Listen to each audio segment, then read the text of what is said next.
So welcome to Identity as the Foundation for Inclusion, first panel of the day. And we have today with us, so I'm Christine Mohan. I work for Algorand Foundation, leading ecosystem success efforts. And to my left is, we have Robert, and he is an expert for alternative finance and low carbon development, working for the UNDP for the past 15 years. We have Smiti, who is CEO founder of Adar ID, which enables users to own, manage, and monetize their digital documents and credentials via a personalized digital wallet. And then we have Victor, who is CEO founder of Flex ID, which allows people without formal identification to unlock access to financial services, e-government, and healthcare services, including patient privacy. And then finally, last but not least, Ed is MD and founder of Impact Plus, which utilizes blockchain for social impact programs in over 5 countries, and he's had about 15 years as well in personalized and international relief and development. So, very briefly to kick off this panel, we need to start with a definition and understanding of what digital identity is. It is not your ID. So your identity is actually made of 2 things. It is made up of your identifiers, which are your face, your fingerprint, your signatures, things that are inherently yours. Then you add to these identifiers your credentials. So that could be your passport, your driver's license, maybe your academic credentials. Those 2 things form and begin to grow and expand your digital identity. So we don't think about that much. We've given away a lot of our identity over the years to some of the monopolies we all know and love, hate. So that's at least a baseline to have this conversation. And then what I'd like to do first is have our first news announcement of the conference. And Robert, I would like you to introduce what the first announcement is today. Yes. Hi, everybody. Great to be here with you. So I work with United Nations Development Program, and in our Alternative Finance Lab, we are getting more and more interest from our country offices. And we have country offices in over 170 countries and territories. And we are there to support the governments. Governments understand that blockchain and crypto is something that they should be investing more of their time and energy into, so they are looking for our help. But also we need additional capacity building for ourselves so that we're able to support the governments. And for this, we have just established a partnership with Algorand to work on joint blockchain academy, where basically we are starting with our colleagues in Europe, Central Asia, but also translating into Spanish for the Latin America, and then opening to the more than 22,000 UNDP employees to use it, and then also opening it to CSOs, NGOs, with whom we work, with civil society organizations, through our NGO Empowerment Project, which is more than 4,000 different NGOs, but we also able to use it for free and to develop their capacities in a more hands-on exercise and capacity building. All right, fantastic. Smiti. So tell us a bit, we're going to jump right into the questions. So what we would like to start with today is a little bit about the innovative solutions you see around digital identity and maybe some of the challenges you've seen developing within this market. Sure. Thank you, Christine, for having me here. And it's always fabulous to be in the midst of the Algo family. So talking about the innovations, there are quite a lot of innovations happening in the Indian context. For example, Adar, it's a huge success. It has been able to streamline the identity presentation and verification process in India. It has brought about financial inclusion, opening of every bank account, savings current, all kinds of accounts, mandates the use of eKYC, Aadhaar-based eKYC in India. Even in rural India, we see a lot of government-led benefits being that's helping the distribution of these benefits to the even semi-rural, urban, of course. On large scale, it's happening. And this is bringing about a socio-economic upliftment in the country. There is another very recent, but again, a great innovation. That's the DG Yatra we've all seen when entering the airports. So that is streamlining the identity check-in very seamlessly, allowing passengers by saving on their time. It's using encrypted data. So this is a very big revolution.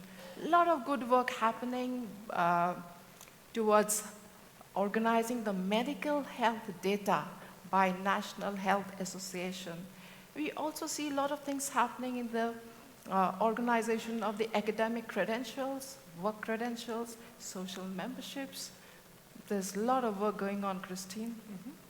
And we're very fortunate to have Dr. Sharma, who's the pioneer of the Adar initiative here in India, speaking with us. He'll be doing the closing keynote tomorrow. So talking about credentials and academic credentials flows right into Flex ID. Victor? Yeah. Hi, everyone. So at Flex ID, we're essentially building decentralized identity infrastructure in sub-Saharan Africa. Now, usually, when we talk about identity coming from public sector institutions, there's always this, presumptive benevolence that is attributed a lot to governments when it comes to providing identity. However, in most parts of the emerging world, especially where I come from in sub-Saharan Africa, identity really is a massive issue. Simply because the public institutions are not as incentivized in some cases to build out that infrastructure quite robustly. So what we now have is a situation where individuals who are trying to climb the social ladder, whether by accessing financial services, whether by having reliable credentials for them to progress academically, or whether for them to actually now seek employment online and get remote jobs. This becomes very difficult. As our world is increasingly globalized, what we find is most individuals who are supposed to be participating in this Web3 world cannot do that quite effectively. They might have a smartphone, but no one can actually trust what they have to present. So you have an individual that is qualified, that is able to do the work, that is able to get that investment, but they cannot because they can't actually prove to you that they come from a particular place in Ghana, that they went to a particular institution in that particular environment, or that that particular individual is who they claim to be. So the cost of doing business becomes extremely expensive owing to the need to then comply. So if you're in fintech or if you're in crypto, one of the key things you're always looking for is how to be compliant to KYC and AML. And if some parts of your customers are in Sudan or in Ethiopia or in Zimbabwe, but you can't adequately and robustly prove who they are, you're most likely not wanting to do business in that particular geography. So it limits your capacity to do business, but more importantly, it also limits these individuals' ability to then access these services quite effectively. So, Ed, you want to take it, and then we'll just open up the conversation a bit more organic. Sure. First of all, kudos to the foundation. What Algorand is doing, I think, is incredible. Organizing an impact summit like this is something that shows you leading in this industry. We haven't seen so many of these as well organized, right? So congratulations. I think this is fantastic. The focus you're giving to the industry, which is sometimes overlooked. So bravo. Yeah, I'm very, very happy to be here. And what I'd like to say, first of all, is that I think identity will be one of the leading pillars of what we see in blockchain in the future. We're talking about many potential uses of blockchain, many of which will focus on impact, some which won't. But the reason I think identity will lead it is because of an acronym, ARPU, Average Return Per User. The internet is supposed to be transparent, where information flows, etc. ARPU is probably the best well-kept secret in this industry. How much are we worth as individuals online? How much is Facebook making from us? Does anybody have an idea? Does anyone here know how much Facebook is making from each one of us here? I had to look it up, right? And the amount is staggering. It's around $100, depending on where you come from, etc. $100 per user in the US, a bit less in other places of the world, etc. That's Facebook. Start adding Amazon. Start adding all the other players. And what's amazing about this is that these players, not only do they make money from the advertisement, right, is that they sell you stuff on the side, right? So they sell you stuff and they make money out of your identity. How crazy is this? When we, as a society, realize that this data is there, and what it actually means is when I think blockchain will reach that quantum leap and will become mainstream, led through this identity process, and will be in everyone's hand. And this will motivate users in a tremendous manner to take ownership through this technology. So, and this is open to anyone who wants to jump in, how do we retrain consumers and users globally not to give up their identity, their information with each login? How do we retrain the idea of owning the controlling your own data? And also, there's a little bit of responsibility here. In order to create your own digital identity, you need to set up a web wallet, you need to put your credentials in that wallet, you need to learn your seed phrase. So there's a couple of things that you have to do and to be proactive about it. And obviously, this is a little bit new for some people. So how do we encourage adoption and even these very first steps into creating your own digital identity? Yeah, so the first thing is, if you try to actually download your data from Facebook or from Twitter or from Instagram, it's actually not a very easy process. Now, legally, they're supposed to give you your data, but they're not legally supposed to make it as easy as possible. So it's not like a one-click solution, all your Twitter archive data is there. Instead, it's a bit of a frustrating process, and sometimes it ends, with an email that comes with your file after, a few business days have gone by. And to the average person, the format in which they actually get this data is basically nonsense, meaning that they can't really do anything sensible with it. So what we are trying to do with self-sovereign identity is to integrate via APIs such that you can connect to whatever institution you want. So with financial institutions, this has been much easier. With healthcare institutions, it's been much easier because the data is in a specific format. With social media data and a lot of the other platforms we interact on a daily basis, there is a lot of information about you, from the way advertisers are interacting with you, all the way to how you've been acting. And the second part of it, in terms of the value, is we actually need to have decentralized data marketplaces that are accurately able to give an individual an overview of how much they're actually worth. The average person on a daily basis doesn't really know, and at this point does not really care what's actually going on, so long as they have access to whatever service they want. However, when you present them a consumer-facing solution that says, hey, if you actually link your DID to this platform, we can accurately tell you how much this information is worth to you. What this means is, number one, these individuals might even have a better relationship with advertisers. In healthcare, it means we have big pharma and pharmaceutical companies really being able to get comprehensive information about what is going on in terms of healthcare and the kind of drugs that they need to be putting in particular geographies. So I would say, number one, we need to have wallet solutions that make it far much easier for an individual to connect to multiple services simultaneously. And secondly, we need to have marketplaces, again, that are accurately able to give the valuation of that particular data that the individual holds. Right. It's nice to have a credential, but if no one accepts the credential or has the means to accept it, then you have a nice credential in your wallet, but kind of useless. And then could you explain what a DID is for the audience, folks who might not know? Yeah. So when we speak about DID, we're talking about decentralized identifiers. So a decentralized identifier is essentially the protocol which is then going to communicate with your wallet. And your wallet is holding what we call verifiable credentials, although we have seen other wallets trying to implement NFT-based credentials, and even in some cases what they're now referring to as soul-bound tokens, etc. However, the standard which is interoperable and acceptable and standardized is that of verifiable credentials, which are VCs. So that is W3C acceptable. It's also built for interoperability. So if I have a credential from India, if I go to South Africa, if I go to Canada, whatever wallet or institutions over there should be able to accurately verify that credential without me having to repeat the entire registration and onboarding process again. And then maybe, Smithy, could you tell us a little bit about the Adar ID card, how you use it, how you set it up, what the flow is? Regarding Bharat ID, what we are trying to do is the challenges that you just mentioned. The interoperability is the main challenge that we see India is going to be facing when it tries to convert into a decentralized phenomenon. Actually, this is quite a bit of revolution that's happening in India in the identity space.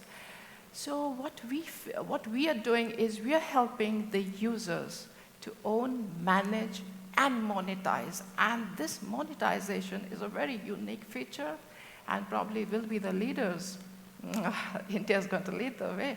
So what we see here is the data is collected by various sectors. And it's going to be, what we need to do is we need to connect, have an integration sort of thing through a common blockchain platform. Only then the benefits will reach each and every one of us. If we hold on and centralize it, even after we convert it into the blockchain, it's not going to serve the purpose. So this is my take on it. So Ed, when I hear the words data is collected, I get a little nervous. So I know you're the renegade, I think, on this panel. How do you feel about these words of collection of data and data silos, and how do we ensure privacy around these, and how do we ensure that people have the keys also to take some of their data back? So it's a very good question, right? And this is what will allow us to grow as an industry. I think, but just before I go there, jumping back what you guys were saying on how can we make this industry grow, which touches a bit upon this, is I think what we need to do is focus on the need. Right? What are the needs that we are covering at the end of the day? Not focus on the tech. I know we say it all the time, but I think it's important to rephrase this, right? It's like in the airline industry. There's a need to travel faster, there's a need to travel safer. People who work in this industry should be looking at the same thing. How do we make exactly what you're saying? How do we make this industry safer? How do we make the KYCs safe that the data is not passed on to other users, et cetera, et cetera. So that's the big $1 million question, right? If we want this industry to go, this has to be safer, it has to be user-friendly. So in order to make it safer, you absolutely need to give those credentials to people. That's the only way it goes. At the end of the day, the beauty of blockchain is that it creates trust. So you need to find those areas where that trust does not exist. So I would say let's focus first on those use cases where there's a very clear lack of trust. People sometimes talk about refugee camps, right? IDs to refugee camps. There's specific uses there. But at the end of the day, identity solutions have worked in refugee camps there for a long time because the UN provided that security to the identity. It doesn't mean we can't do it better through the characteristics of blockchain, faster, more efficient, etc. So what we need to do is focus on those areas where there's less trust, and when there is trust, focus on increasing the capacity of those systems that exist. And there's also the aspect of the trust versus the truth and the cryptographic truth. So, Robert, I have a question for you in terms of, we've been talking about data and protection and privacy for individuals, but anything can have an identity. So trees can have an identity, smart meters can have an identity. So can you talk a little bit about the combination of IoT and privacy and identity, and then what that means for climate change, sustainability, those types of efforts? Okay. So if we are talking about investing in impact, then this impact has to be verified, measured. It has to be proved that there was an impact. And everything looks nice on the paper, but if you really want to dig deeper and see what was the impact created, for example, when we started working on Cedar coin with the idea to have a coin which can prove our reforestation effort in Lebanon, then we noticed that, for example, there were some NGOs who claimed the same tree to be planted from 5 different sources, right? So 5 different organizations thought that they put the tree to be planted, but then it was the same tree. So we came with, okay, this doesn't make sense, right? Because it will kill all the trust. Like, why should I invest if you don't know where exactly your money goes? So we said it has to be something created with this. It has to have identity with GPS location, with exactly which tree, I have to be able to find it on the map. Or in a similar way, in Bahrain, there was a need because a large IT company came who said we can use only 100% renewable energy because this is what we said everywhere in the world. Bahrain government said, okay, we will provide this for you. But then there was no way to prove it, and nobody cared before, right? But because of this large, and it was a big fight, of course, to get this large company to come to Bahrain, not to go to Qatar, not to go to Kuwait. And then we had to think about a solution quickly. And because there was a solar coin there already who kind of took solar energy production from photovoltaics on IoT we were able to quickly, with the Japanese blockchain company, to propose a solution, which is now being upscaled, into something where you can easily get this data and prove that it's there. And in that sense, so for example, in a way, it's incredible in the world that we live, that there is over 1 billion people who don't have their own identity. But for example, the same is for organizations. We work in our NGO empowerment project with several thousand of NGOs, and it's difficult to prove that they exist, where they are,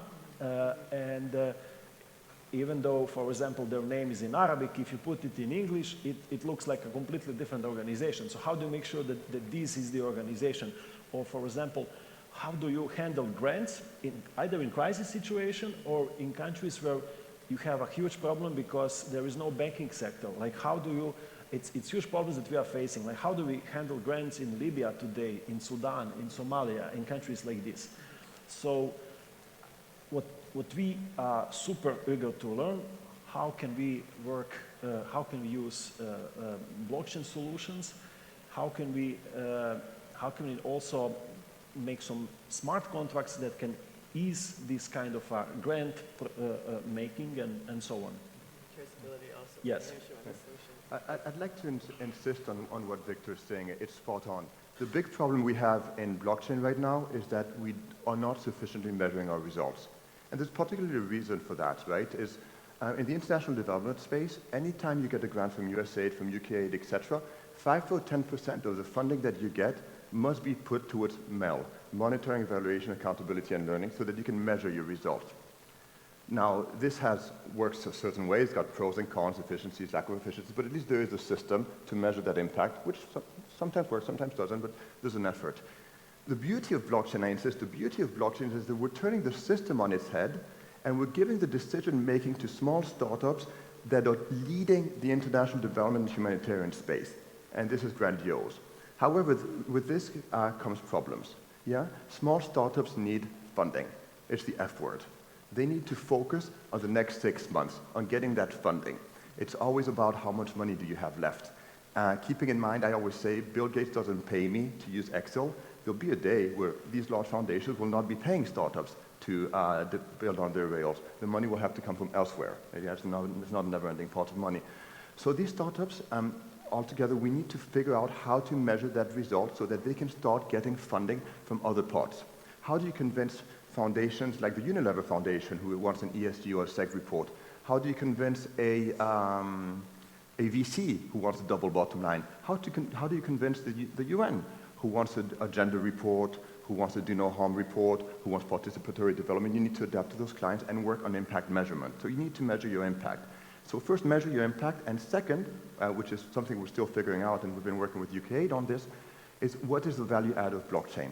So once you know that you have impact, right, how much of that impact exists thanks to blockchain when you compare it to programs that have existed for the past 60 or 70 years in this space? Because we're not the first to do impact, right? It's been existing since forever, right? But some would say since World War II, the current system that we know.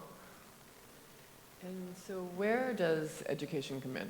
General education about blockchain, like what have you seen in terms of challenges in educating policymakers, regulators, and how does that slow things down in terms of getting funding and also being able to track and show what you're doing? Who would like to take it? Maybe. Right. So in UNDP, very often we talk about relevance gap. And relevance gap comes because, for one side, you have exponential technologies, you have exponential crises, things are going in such a fast way that it's really difficult. If you focus on drones, maybe you don't know what's happening in crypto, maybe you don't know what's going with artificial intelligence. It's going exponentially. But at the same time, governments or companies or NGOs or individuals are usually developing just linearly. So at the same time, you have exponential, which is growing outside, and linear, that you are able to cope with this. And if you don't make this exponential jump in your capacity building, you're just getting less and less relevant. And many governments understand that today, many banks understand that today, many companies, organizations, and now is the question, how do we fill in this gap? And what can we provide so that we really, I'm not talking about here is the book, take a look at it, but like, how do you really kick this off? And what have you seen across the board? Like, what is an easier industry or vertical to break into?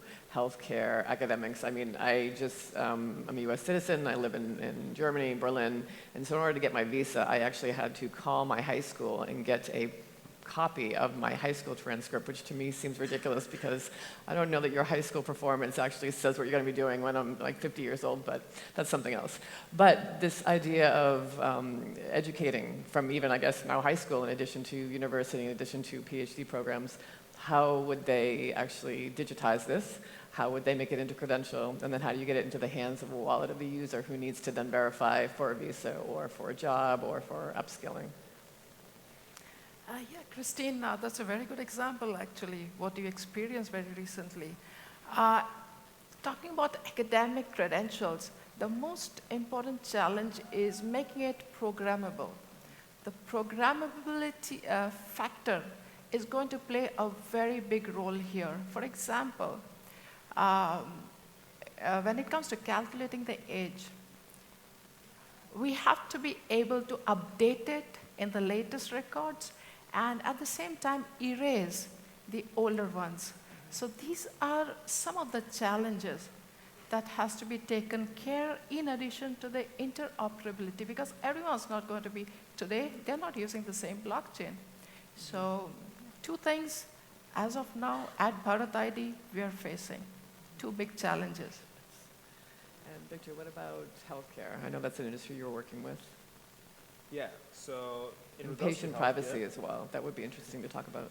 So in regards to healthcare, one of our largest implementations in Zimbabwe is with a company called Ubuntu Clinics. So essentially what they were doing is they were building remote healthcare facilities in rural Zimbabwe, meaning that they were building these containerized clinics. They would go to a school, turn parts of it into a clinic for the community to come in. The challenge is the way healthcare records were kept in that area. They were kept in what we call counter books. So these are huge books, maybe 400 pages, 500 pages. And then the nurse will basically keep people's records in there, and then she files that book somewhere. The challenge is if someone now has a chronic issue and they need to go to a specialist in an urban center, they have to go to a city. They get there and the doctor says, look, I'm not going to recognize this. They go to a lab and the lab says, look, we're not going to recognize this. We actually have to run, just do a complete re-diagnosis on you. So mind you, this is a person who's living on less than $5 a day. They're a subsistence farmer. Their biggest asset is probably the cow or the 3-4 cows that they have at their homestead. And now they're being told that they have to run all these tests again. This is because the nature in which their healthcare records were being kept is basically cannot be subscribed to by the facilities that would better serve this individual. So what we did with Flex ID was something very simple. We gave the nurses a WhatsApp-based platform. Basically, instead of them having to capture the records in those books, they capture the records on their mobile phones. And then those records are verifiable credentials, which then they just send to an individual via their phone number. At least all these people have a cell number. So what then happens is when they go to a doctor in an urban city via one of Ubuntu's partners, they simply have to give them their phone number. And when you get a phone number, there's something called a USSD push. So it's basically like a pop-up that comes on your phone, and then you have to put in your password. It's just a 4-digit code. You put in your password, and then it authenticates that it's you, and then your healthcare record is shared. So what this does is, number one, it eliminates this archaic form of record keeping that was there, which is subject to many things, including natural disaster, right? A fire can just happen, and you have hundreds of people's medical records just vanishing, just like that. And with the rise of non-communicable diseases, you find that it's now far much more important to actually keep people's records, especially at a community level, so that you can actually know what's affecting them. Sub-Saharan Africa is prone to things like malaria, during particular seasons. So you need to know which geographies, which areas are going to be affected by these issues. You still have issues of a lot of maternal related deaths. So a lot of women in Sub-Saharan Africa continuously keep dying whenever they're giving birth. And when you now have these records on chain, it makes it far much easier to diagnose exactly which areas need to have the perfect solutions. So healthcare is massive in terms of just the impact, because we're actually talking about people's lives. And then if you want to then talk about the ecosystem around that, as we were saying, again, digitizing these health records means that pharmaceutical companies can now much better have data about what they need to actually develop and in what particular areas. And that's obviously in the medium to long term. But in the short term, we are making it far much easier and cheaper for people to receive healthcare access. And in the long term, preventive healthcare becomes easier because their data is now being used to ensure that they get the right treatment on time. And aid programs could be designed around it. So I think it's a fundamental question, right? And I would say the order to get education out there is, one, focus on the need. It's always focus on the need. When you find a need, people find a way of educating themselves and overcoming a problem if they see that there's something in for them, right? It's just the way we work. We find that solution. And two, I would continue doing what the Algorand Foundation is doing, which is, and I'm going to use different terms to explain this, is focus on the principal agent problem. Take a system, right, and like the identity thing, and figure out what are the key players in that space. Or in remittances, take the UN. In identity, take a government. The role of an Algorand Foundation or a startup is not to create new identities. That's the government's job. They're very good at it. They've been doing it forever. Yes, we still need to go a bit further, etc. The role is to ensure that these partners we can work with see the advantage of using this technology and become allies of this technology because it covers their needs. Do you know how much a government can save by using decentralized identities from a bureaucratic perspective? It's humongous. From a security perspective, it's huge, right? So the focus on the education of those key players in the system so that they see the benefits. It's exactly, so I'm very happy you announced this partnership because it's exactly this, right? When the people in the UN offices see the advantages of this technology and they understand it, that's when they go, hang on, this makes sense for us towards the need. I think blockchain sometimes gets a bad rap that you have some projects that are more like a, solutions in search of a problem. But I think for impact, there really are challenges here that could be solved by blockchain applications. And there's also the issue of usability in addition to utility. So as you said, for hundreds of years, a passport has worked great, right? You've got your driver's license in your wallet and you show it when you need to. You walk into a bar, you show... Actually, let's talk a little bit about self-selective disclosure, too, because I think some of your initiatives and programs focus on that. So a very simple description of this is, again, walk into a bar, you need to show the bouncer your ID to show you're 21. But unfortunately, with that information, he now has my name, my address, and my age. I really don't want him to have all that information, right? I would basically, the comparison of it in the real world is like put your thumb over all the information except the age, your date of birth, and show it to them. And so how do we do that in a digital way? And how, again, are you able to decide what you want to share? Maybe you want to share your gender to some banks and your income, but not your address. Yeah, so I think Silvio gave us the solution via zero-knowledge proofs. So you can actually apply zero-knowledge proofs in decentralized identity solutions such that you have selective disclosure about the kind of information that you want the verifier to be able to see. So I think the bar example is a good one. You want to be able to determine that is this person above the age of 18 in my country, 21 in the US, and I saw here at the bar it's like 25. So you want to be able to just have a simple answer to a simple question really. Is this person supposed to get this service, yes or no? However, what we do have now is a situation where you give out a lot more information than necessary. Right. And what this means is that and the then burden... where does that information go and where is it stored? Right? Yeah, so the burden is actually now with the institution that is getting all this information because now they have an additional cost of securing it when all they really wanted was to ensure that are they able to give you this provision of service? So it's actually a massive cost. Right. We often think the institutions with this data are benefiting quite to their advantage, but in most cases, they don't want to keep all that information. It's too much of a burden.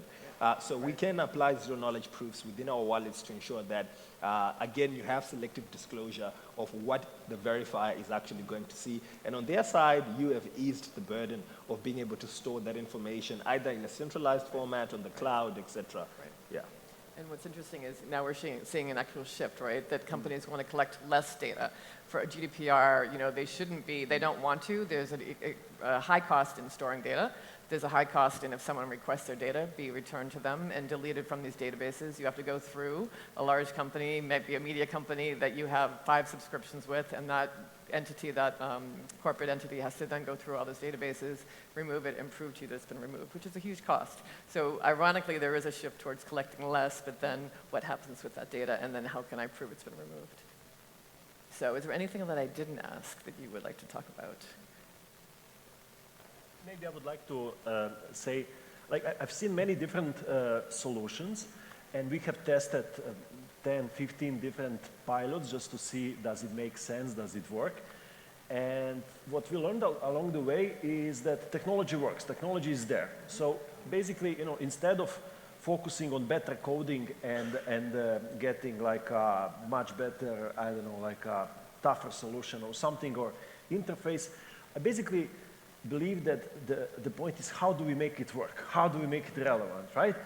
How do we, because there are so many different good things out there, and it's just about how do we make the road for this. So for me, it's like if you buy the best Ferrari there is in the world and you put it to some village in Tanzania and there is no road. So this is how I feel about the blockchain technology today, and excellent solutions I've seen on Algorand and on other networks. And I think that we should all work together so that decision makers and policy makers understand the implications, and that ecosystems are connected in a way that they serve the purpose, and that the benefits are visible, that impact is measurable, and then this is something that we can easily scale up. Okay. We have a couple minutes for questions, or I think actually we might want to speed to the next one. So, all right. Thank you very much. We're really excited to kick off the day.